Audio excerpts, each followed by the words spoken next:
Assalamu alaikum malien channel muso demsi hani ma okoroba bi aw bela jelen fo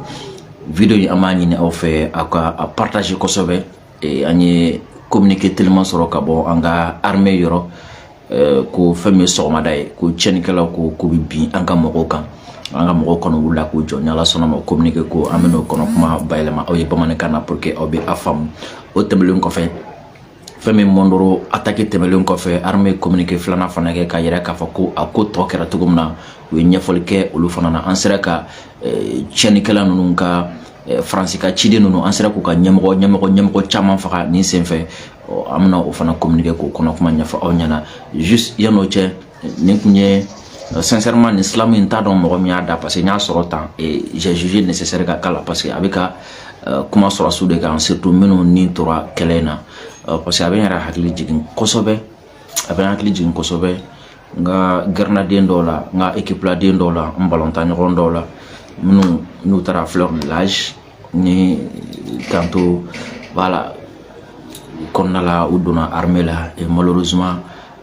ado banana ado ni tora ala voilà donc c'était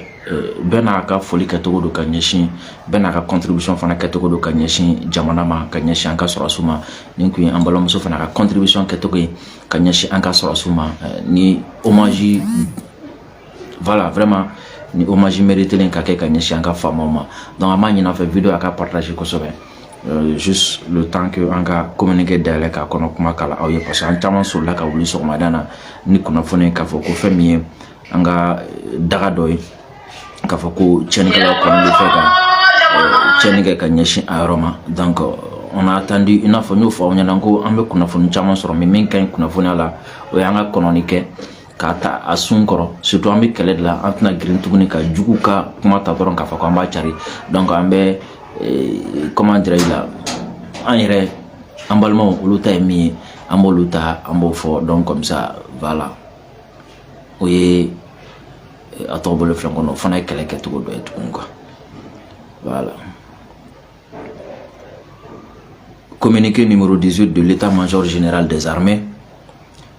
ni kuna fune mi mboranga sarasuka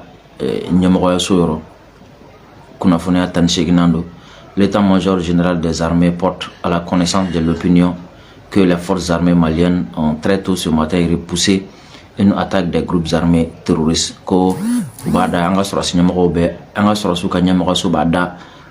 malien kloka kafako somara jonena ko femi anga chedonye ku ukonsulla ka wuli femi bingani kelawe uka bingando usera ka bingani ngoni ka anyoni ka boy ka adaka bo udala akara somara jona fait sur les troupes basées à Tahaka donc afin que la na Tahaka abe Gao région fait cette riposte aéro-terrestre a fait un bilan provisoire de 7 morts côté assaillant. Le bilan côté Fama est de 2 morts et 2 blessés légers. Oko ni wulika join koni donc amna fo ni nyafolla mo nunu nana kunana bi anka sorasuka ko akara Gao région konala anka sigida mena ni otai taxay donc maintenant cette fois-ci on allait karafa ko nana bi anka mo kan anka mo koni unyoni to anka mo jabi to di o ye duguma kele ani sanfɛ kele donc dobe duguma olu keleke avion fana wula sanfɛ olu fana keleke donc ni o fla fara ɲɔgɔn kan ko koni sera ka sababu ka jugu ko pousser ko yoroma janya anna kosobe donc o yoroma jani de senfɛ ko an sera ka mo kononton faga terroriste na chenikala nuna donc anga sorasuka wulika jo senfɛ o sera ka terroriste kononton faga folo minu shuyera folo onga ko ala nana ni akan nawi fami anka sorasi fla ko ni tora ala donc ambe do dunga kosoba ala ka hine ulula ala ko darosuma u tara kanto kelemina ala ka sebeka di ama ala kana u kuma shuli u dale ala ko kunkorota u dale ka jamana yɛrɛ kisi donc ko fami anka sorasi fla ko ni tora ala femi anka sorasi fla fana ko olu kon jogini fegaman do olu soro mi jogini ni ama juwa kosobe. Les femmes poursuivent la fuite dans tout le secteur et continuent de chercher la provenance de ces terroristes dans la zone. Ko femi anka finti la kawye ku ukonomika alisa amid wati mina fa sano uka yala ka nyinini ke ayoron krefla nuna nasro nu dugo yorom na nu tara yorom na ani katla ka continue ka nyinini ke ka seka ke ka laye mo nu yere u boro yoro me kana anka mo nu attaquer donc koroni utara seka lu ke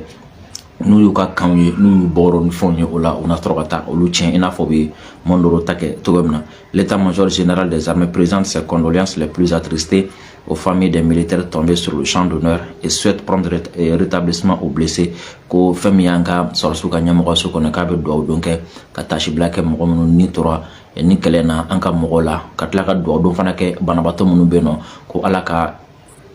u kɛnɛya ka kɛnɛya ɲuman di ni Ala sɔnna ma. Il donne l'assurance que la mission de protection des personnes et leurs biens continue dans les zones Kobe en bɛɛ lajɛlen hakili sigi k'a fɔ ko fɛn min ye baara min bɛna kɛ ka ɲɛsin lakana ma ka ɲɛsin sigida mɔgɔw ka lakana ma ani u bolofɛnw lakanani k'o kɔni bɛna to sen na ni Ala sɔnna ma. Donc nin kɛra sɔgɔmaden na ni ma fili a kɛra entre 3h et 3h30 comme ça o kɛra. Donc maintenant an bɛ mun faamu na o ye n y'o fɔ aw ye ka o donna bidon na n ko tiɲɛnikɛla ninnu bɛ gun min kan sisan terroriste bɛ gun min kan sisan solution wɛrɛ t'u bolo choix wɛrɛ t'u bolo soit u bɛna kɛlɛ kɛ ou bien u to a la ou bien a ko bɛ ban siɲɛ kelen parce que an bɛɛ lajɛlen b'a dɔn k'a fɔ ko en matière de guerre l'attaque est la meilleure façon de se défendre. Kɔrɔ ye jumɛn ni aw bɛ kɛlɛ la i ka kɔn ka se i ni mɔgɔ min bɛ kɛlɛ la i ka kɔn k'i ɲɛsin a ma o de ye togoya ɲuman walasa ka e yɛrɛ lakana. Donc comme an ka mɔgɔw y'o faamu an ka mɔgɔw nana offensif ta cette fois-ci k'a fɔ k'u bɛ taa terroriste sɔrɔ f'u ka daga la ka tiɲɛni don. Donc n'o dun kɛra mɔgɔ min nana i sigiyɔrɔ i ka sigiyɔrɔ la k'a b'i kɛlɛ hali n'a ma se ka mɔgɔ faga i la i sigiyɔrɔ a bɛ tiɲɛni don a la. Donc o de la a b'a ye terroriste b'u teliya joona ka na an ka mɔgɔw attaquer parce que n'a kɛra cogo cogo a kɛra cogo cogo ni marifakisɛ binna kogo dɔ kan o bɛ fɛn a bɛ bin dɔ kan o bɛ jeni roquette bɛ bin so dɔ kan o bɛ jeni. Donc n'u nana an ka kan tigɛ forcément i b'a sɔrɔ u bɛ se ka tiɲɛni misɛnnin don nin sugu ninnu fɛ. Donc an ka armée fana o de faamu armée fana wulila cette fois-ci ka t'u sɔrɔ u ka sigiyɔrɔ la ka u tiɲɛ k'u to u ka sigiyɔrɔ la. Donc maintenant sisan u y'a ye k'a fɔ o min kɛra ka ɲɛsin armée ma a kɛra sababu ye ka tiɲɛniba don terroriste kun. Donc sisan nɔ choix fila dɔrɔn de b'u bolo o choix fila ye jumɛn u bɛ wuli ka kɛlɛ kɛ ou bien u tunu pepewu. Donc an fana k'an sigi n'u ye k'a fɔ k'an bɛ yɔrɔ min na sisan nɔ an bɛna to k'a mɛn an bɛna bɔ a kalama waati o waati k'a fɔ k'u y'a essayé ka nin yɔrɔ attaquer u y'a essayé ka nin yɔrɔ attaquer parce que an yɛrɛ b'a fɔ bamanankan na ko ni dununi kan jalen ni a faratɔ tɛ a bilatɔ don. Donc terroriste ka dununi ni a kan faratɔ tɛ ni a dununi faratɔla tɛ a dununi bantɔ de don pepewu parce que u bɛ nimakara de la sisan u bɛ nimakara de la sa o de ye nin attaque ninnu bɛɛ ye parce que u tɛ ka fiɲɛbɔda sɔrɔ u tɛ ka se ka yɔrɔ sɔrɔ u b'u sigi. Donc choix foyi wɛrɛ t'u bolo bilen n'u sera k'an ka mɔgɔw yɔrɔ min sɔrɔ u b'u attaquer et voilà Ala b'an fɛ. Heureusement n'u taara an ka yɔrɔ attaquer u bɛ t'o layɛ n'u taara an ka yɔrɔ attaquer u bɛ t'o layɛ n'u ka jama wula k'u bɛ taa an ka mɔgɔw attaquer ni jama taara jama kilancɛ tɛ segin bilen ni jama taara n'i y'a ta 100 sira la i b'a sɔrɔ 80 ou bien 70 u si tɛ segin terroriste la bilen olu bɛɛ bɛ to a la. Donc o b'a yira n'an tora tantɔ terroriste ko bɛ ban ka jamana kɔnɔ ala tɛmɛ terroriste ko bɛ ban quoi. Est-ce que vous comprenez? Mais a bɛ ban waati dɔ la ni an fana ka dusukasi dɔw ye jumɛn an ka mɔgɔ minnu bɛ to a la an ka mɔgɔ minnu bana olu man di an ye. Donc o fana ye kɛlɛ dɔ. Donc an ka faamu cette fois-ci n'an y'a mɛn k'a fɔ terroriste ye nin attaquer u ye nin attaquer mɔgɔ si kana bila i kunna k'a fɔ ko armée ka dɛsɛ don armée ka fugariya don k'an ka sɔrɔsiw tɛ baara la bilen. Non o tɛ kɛlɛ phase de don kɛlɛ stratégie dɔ de don terroriste bolo u ka n'an ka mɔgɔw sɔrɔ yen yanni an ka mɔgɔw ka t'u sɔrɔ u ka yɔrɔ la. Mais aw yɛrɛ bɛɛ lajɛlen ɲɛ b'a la n'u nana an ka mɔgɔw sɔrɔ yen da bɛ di olu de la ka tɛmɛ an ka cɛdenw kan. Et puis u na o na a bɛ kɛ sababu ye fana an ka mɔgɔw bɛ comment dire la parce que n'u taara u sɔrɔ ka sigidaw la parce que tiɲɛnikɛla minnu don n'u taara u sɔrɔ ka sigidaw la waati dɔw la n'i ko k'i bɛna se o ma i b'a sɔrɔ u bɛ civiliw cɛla ou bien n'a gana u b'u boli ka civil finiw don ka don dugu kɔnɔ. Maintenant cette fois-ci n'u bɔra u ka wo kɔnɔ cette fois-ci ka na an ka mɔgɔw attaquer. Donc u kɔni civil ni fɛn ko t'o la ni mɔgɔ yera ye u bɛ traiter comme ennemi directement et puis n'o fagara foyi tɛ se ka bɔ a la. Maintenant an ka mɔgɔ waati dɔ la n'u taara u sɔrɔ ka sigiyɔrɔ la a yɛrɛ ɲɛ b'a la radio so dɔw ni télé so dɔw bɛ yen olu bɛ nkalon tigɛ dɔrɔn de la ani mɔgɔ dɔw bɛ yen nɔ fasoden jugu dɔw bɛ yen olu fana bɛ nkalon tigɛ dɔrɔn de la. N'an ka mɔgɔ taara u sɔrɔ ka sigiyɔrɔ la waati o waati k'u bɛ tiɲɛni don terroriste kun tile 2 tile 3 u bɛ girin ni mankanw ni fɛnw ye dɛ u ye civil faga dɛ u ye mɔgɔ dɔw minɛ dɛ u ye ninnu kɛ tan u ye ninnu kɛ tan. Mais cette fois-ci n'u bɛ bɔ u ka wo kɔnɔ ka na attaque la a bɛ kɛ sababu ye nin yɔrɔ kɔni ça va beaucoup a bɛ an ka mɔgɔ arranger. Donc maintenant cette fois-ci o ye Mondoro attaque la l'état-major général des armées porte à la connaissance de l'opinion nationale et internationale que les forces armées maliennes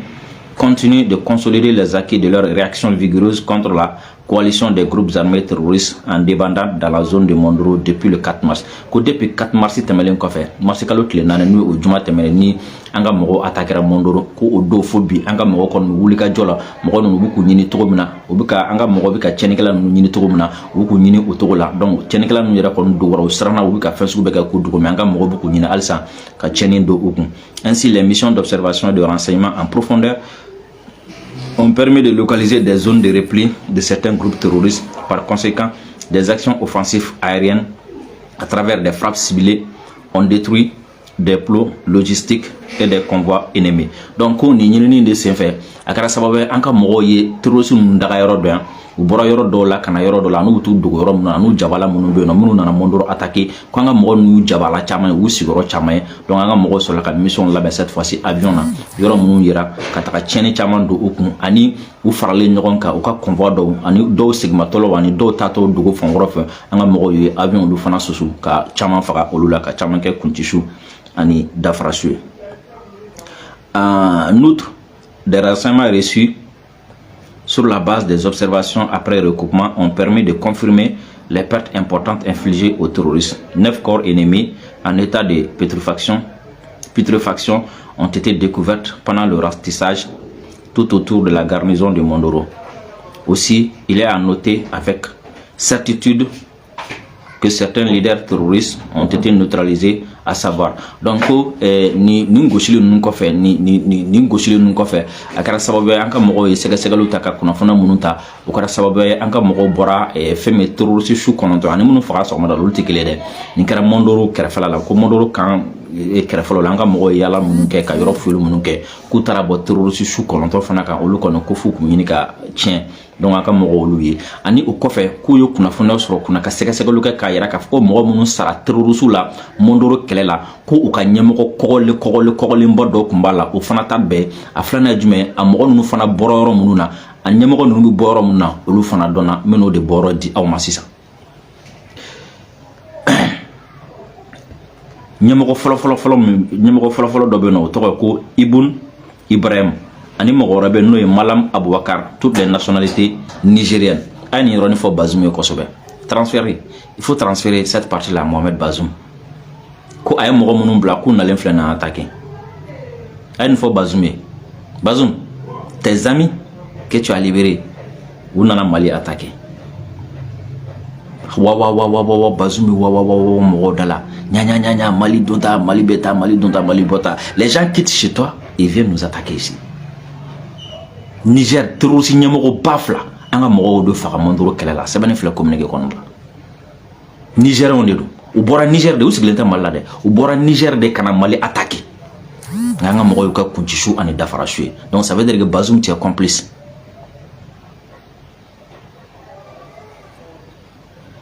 Alfousseni Bari, Ibn Younoussa, Alliance Bobala et Noum Diko, toutes les nationalités burkinabé. On a dit que nous Burkina et Niger de kana Mondoro attaqué. Parce qu'il y a zone de 3 frontières. Une zone de 3 frontières. Parce que Mondoro ni Burkinabé d'ambo et Niger be d'ambo. Donc terroristes nous ont fait un kabo Burkina kabo Niger de kana farano kana attaqué yam. On a dit que Damimba Yango akadouarana. Qu'il rentre dans le rang. Tu peux pas, le président burkinabé, tu peux pas sécuriser le Burkina avec ces Français-là. Tu peux pas sécuriser le Burkina avec Barkhane. Impossible. Tous ceux qui ont le souci de leur pays là, ont eu des partenariats avec des partenaires sincères, c'est-à-dire avec la Russie. Soit vous allez le faire, soit vous allez continuer comme ça, avec des frontières vulnérables. Les terroristes et les Français vont profiter de ça pour venir attaquer au Mali, ensuite aller vous attaquer. Donc vous voyez ce qui se passe. Donc, nanya an wasa do an yɛrɛ la togo togo tant qu'an kɛrɛfɛ jamana ninnu na ni olu ma u jɔ la ka kɛ cɛw ye a bɛ gɛlɛya an ka mɔgɔw bolo kosɛbɛ. Donc terroriste ɲɛmɔgɔba fila olu bɔra Niger kana an ka mɔgɔw olu ka kuntisiw ni dafarasiw ye a ɲɛmɔgɔ belebeleba fɔlɔ o ye Ibn Ibrahim ani Malam Abubakar olu ye Nigériens ye olu fagara Mondoro an ka sɔrɔsiw fɛ. Alfousseni Bari, Ibn Younoussa ani Noum Diko olu ye Burkinabéw ye olu fana fagara Mondoro ninnu ye terroriste ka chef ba dangɔrɔba kɛlɛkɛcɛ dɔw ye wa kɛlɛŋana dɔw ye ninnu fagara u ka ɲɛmɔgɔw. Hassani Bari du village de Djaloubé o fana terroriste ɲɛmɔgɔ dɔ ye Assane Barre ni ale bɔ Jalobe ale fana fagara an ka mɔgɔw fɛ. Amadou Diko du village de Boni, Amadou Diko ale fana bɛ bɔ Boni ale fagara an ka mɔgɔw fɛ Mondoro ale fana terroriste ka ɲɛmɔgɔ dɔ ye, u ka kɛlɛkɛcɛ dɔ don, u ka mɔgɔ kɔkɔlenba don, u ka mɔgɔ jolenba don. Age Issa Alliance Nasuru ale fana ye malien ale fana fagara ɲɛmɔgɔ don. Donc an ka mɔgɔ Mondoro kɛlɛ la an ka mɔgɔ ye terroriste ka ɲɛmɔgɔ belebeleba minnu faga olu de tɔgɔ dilen filɛ nin an ka ɲɛmɔgɔ faga. Enfin, un groupe de 16 militaires ayant continué le combat dans le secteur nord-est de Mondoro a pu être récupéré et confirmer l'ampleur des dégâts subis par les groupes. Donc, Mondoro kɛlɛ sen fɛ kan ka sɔrɔsi 16 ɲɔgɔn kun bɛ yen olu kun tora kɛlɛ la ni mɔgɔ ɲɔgɔn. Donc a bɛna fɔ olu n'an ka mɔgɔ tɔw kun farala ka bɔ ɲɔgɔn na mais olu kun continue ka kɛlɛ kɛ jugu fɛ ko ɲininiw fana sen fɛ an ka o mɔgɔ ninnu fana yira wa olu fana y'a yira k'a fɔ ko tiɲɛniba donna terroriste ninnu kun an ka o sɔrɔsi mɔgɔ 16 minnu fana kun bɛ yen. L'état-major général des armées confirme que la situation est sous contrôle dans la zone de Mondoro. Donc, on a sorti que nyamago so ko ba yira malien bela jelina ko femme Mondoro ko ne bibina ko amara bi anka mogo bulu a sebara bi anka mogo bulu a nyamago bi anka mogo bulu wa abi anka mogo ka bulu kono ni watina. Par ailleurs, la dynamique offensive dans le cadre du plan Maliko et de l'opération Keletigi continuera et les femmes ne ménageront aucun de leurs efforts pour rétablir la paix et la sécurité sur toute l'étendue du territoire national. Nous communiquons qu'on est kunasini nga comme kunu ambe jola amase kan communiquer kono kuma di oma donc am dominer na fobi ni chiffre officiel oui min fagara terroriste la ta mo bisheki an donna Mondoro attaque la o chiffre officiel mais ibara kera to to nanga mo mun fagalo te son abo o te son abe fo sor armée chite OK ay tieni mi do jugu ate son adafo parce que armaden fana fagali ka afokunye jama chama faga fierté batte moralement donc i kon ma aba yira de ka foko isiro la o de la sorasi jakulu shite jamana shite no nu bu songa bo ka foko nu ye mo kemenan faga mo do la ku na fo kanya mo kemenan faga no o be chiffre do de qui est raisonnable o bolu de donc ma yira ka foko anyi min faga terrorisme la mo rete adadon ni bishiki ngon fara fororo o ba yira ka foko min faga la ka tani keme ni biora ka tani keme flan koy donc on faga la donc imaginez utara yoro la sano donc c'est comme si terrorisme ou bika désorganisé ko sana anka armée mo me fa terrorisme ka nyamo la ni kalo saba en konala abtas aka tani nyamo ba mo donc premièrement ou be désorganisé ani ou ka kame fana tira ou fana be désorganisé donc terrorisme yoro mena sisa j'ai un problème problème de sigaro ko problème be ou la sisa sigaro ko problème be ou la sa ou bena sigini mouvement ko problème fana bula ou no katani nga sego ketugudi et démoralisation ko problème fana bula parce que u ka jama la san ka arana san u ka mo chama mi ka commencer ka sran chama mi ka commencer ka sego ko donc comment est-ce que ubina na belle la ben sisano u laben togo frata la bolo we jume we kanga mo ka attaquer donc nous sera kanga mo ka position min gagner ou be u sigi u la u ka position de consolider u sera kando ken wala sa u rebe sera fara non ka sana ko ka ko labe parce que mal du wolo ga no sono u ka kan chaman chira u ka jabala chaman chira ko sigoro chaman chira donc ni problème ba sababe terroriste la sisa donc o de la ngoni aya me kanga mo attaquera akana black na ka foko armée ka décédo ko sora su ka décédo ko ka wuli ka jonte ando ko ka anticipation ta non non tede aya black na ka foko terroriste de bella hala mena sisa no a choverete ku bulu ni attaquite choverete ku bulu ni attaquite parce que u ka sigoro dona déjà sebe ka attaquer ou mo u sigoro la u ka sigoro dona déjà u ka pertita u ka sigoro la ensuite u tika se ka taninga segi ke u ni ɲɔgɔn parce que il va falloir que alolu yɛrɛ o yɔrɔ minnu na u bɛ a tɔgɔ bɛ filan kɔnɔna la approvisionnement ye jumɛn o ye an ka nin kan min yɔrɔ la ka taga dumuni di an ka nin kan min yɔrɔ la an ka taga marifa d'u ma an ka nin kan min yɔrɔ la ka nin banabaatɔ ta ka tugu furakɛ yan fɛ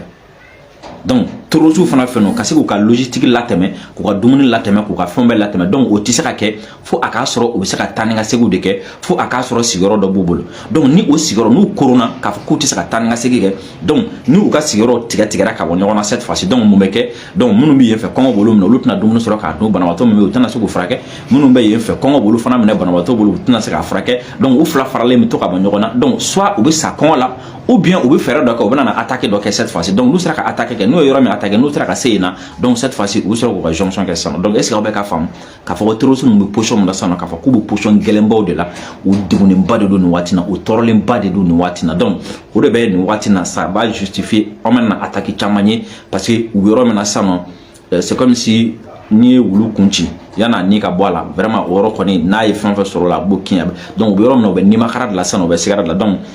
également an ka sɔrɔsi fɛn fɛn bɛ terrain kan an ka militaire fɛn fɛn bɛ terrain kan an ka finitigilaka fɛn fɛn bɛ terrain kan c'est le moment olu fana ka dɔ fara vigilance kan kosɛbɛ sunɔgɔ tɛ yen sigili tɛ yen négligence tɛ yen ni information kɔni dira waati o waati surtout an b'a ye information bɛ di population kɔni fɛ nin waati n'an bɛ se ka population fo kosɛbɛ parce que population bɛ ka information di population bɛ ka kunnafoniya la passer n'u y'a mɛn waati o waati ko terroristes bɛ tɛmɛ yan fɛ u b'a di n'u y'a mɛn waati o waati k'u bɛ ka rassemblement kɛ yan fɛ population b'a di donc c'est le moment pour l'armée également pour le renseignement également kunnafoniya si kana négliger u kana jɔn kunnafoniya la u kana saliya kunnafoniya na parce que an b'a kalama fana ko kunnafoniya caman bɛ di k'a fɔ ko terroristes bɛ ka ɲɔgɔn fara ɲɔgɔn kan yen fɛ a bɛ ka kɛ tan donc armée bɛ se ka bolati dɔ la armée bɛ boli ka taga yɔrɔ la o b'a sɔrɔ mɔgɔ tɛ yen bilen ou bien armée bɛ a dɔw la u b'a essayer ka armée piéger u b'a fɔ ko terroristes bɛ ka fara ɲɔgɔn kan taa yen fɛ donc ni armée ko ko a bɛ taga yen u taga bɔ an ka mɔgɔw kɔfɛ ka n'u attaquer donc o piège ninnu caman bɛ yen donc ni aw fana ye kunnafoniya di armée ma ni aw fana ye kunnafoniyaw di an ka jamana ɲɛmɔgɔw ma aw fana ka na n'u u tora sɛgɛsɛgɛli la donc aw fana ka na fɔ bon an ye kunnafoniya d'u ma u ma fɛn kɛ donc parce que souvent fana olu fana bɛna sɛgɛsɛgɛli kɛ donc kan in fila bɛ k'a lajɛ population ka to civil an ka to kunnafoni di la armée fana kana jɔn kunnafoniya si la mais an ka dɔn k'a fɔ kɔni ko an ye min da terroristes kan nin waati ninnu mankan bɛ caya kosɛbɛ attaque bɛ caya kosɛbɛ mais attaque caya o kɔrɔ tɛ k'u gɛnna dɛ attaque caya o kɔrɔ tɛ ko sebagaya b'u bolo dɛ parce que n y'o fɔ aw ye kunun o don na plutôt n ka vidéo la n ko attaque cayali a bɛ France arrangé a bɛ Niger arrangé a bɛ Alassane Dramane Ouattara arrangé parce que olu bɛna taa fɔ de ko depuis k'olu taara ko terroristes bɛ ka fiɲɛ bɔda sɔrɔ Mali la alors que tiɲɛ tɛ depuis olu taara terroristes koronna k'u koron ka k'u koron fo ka se yɔrɔ dɔ ma fo solution foyi t'u bolo bilen f'u ka na u ka bɔ k'u yɛrɛ di ou bien u ka bɔ ka na kɛlɛ kɛ donc est-ce que vous comprenez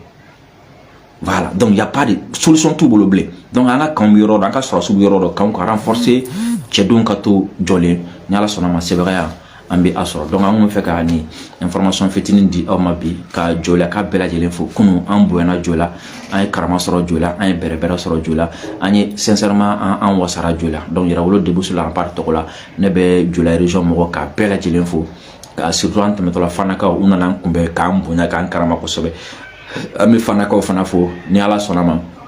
tile filanan an kunbɛn Bafulabe ani Usubi Janjanka n'o fana sera an b'o datu fɔ aw ye ni Ala sɔnna ma dɔgɔkun nata an kun bɛ Bafulabe ani Usubi Janjanka donc an bɛ an ɲini Ala fɛ Ala k'o fana yira an kɛnɛma na donc vidéo a y'a partager kosɛbɛ n bɛ tila min na numéro dira aw ma k'a fɔ ko ni mɔgɔ min bɛ fɛ ka don Yirawolo Debuso la rempart la aw bɛ min kɛ numéro ninnu au lieu que aw ka numéro ninnu wele e ye message sɛbɛn dɔrɔn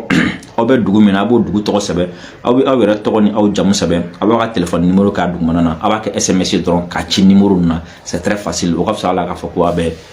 weleliw kɛ ou bien n'aw yɛrɛ bɛ sigiyɔrɔ la déjà laɲini ye min ye aw ka fara ɲɔgɔn kan sigiyɔrɔ la aw ka tɔn sigi n'aw ye tɔn sigi aw k'an wele ka kunnafoniya di an ma merci beaucoup a k'an bɛn diɲɛ waati wɛrɛ